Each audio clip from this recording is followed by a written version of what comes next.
Syiar Islam terus berkembang pesat di bumi Afrika. Perkara ini disaksikan dengan pembinaan masjid baharu khususnya di kawasan majoriti Muslim. Antaranya yang dibina dengan dana sumbangan rakyat Malaysia.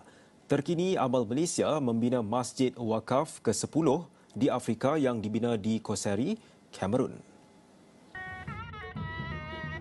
Pasukan sukarelawan Amal Malaysia yang tiba di Kamerun dari Chad, Afrika pada Khamis disambut meriah masyarakat setempat termasuk Sultan Kusari, Sultan Abba Muhammad II. Sultan Kusari, salah satu sultan di wilayah di utara Kamerun, juga menerima kunjungan hormat sukarelawan Amal Malaysia yang turut mengerjakan solat Jumaat di masjid lama di kawasan itu.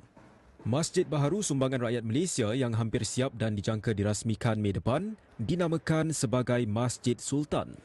Masjid Wakaf yang mula dibina pada 2023 itu sebelum ini tertangguh pembinaannya kerana masalah banjir dan beberapa isu lain membabitkan pihak kontraktor tempatan.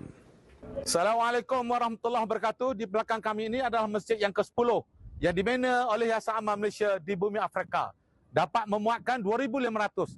Dan masjid ini kita namakan Masjid Sultan, sempena nama Sultan Kashuri di tempat ini. Dan insya-Allah masjid ini 5 kali ganda lebih besar daripada masjid asal yang hanya memuatkan 500 jemaah.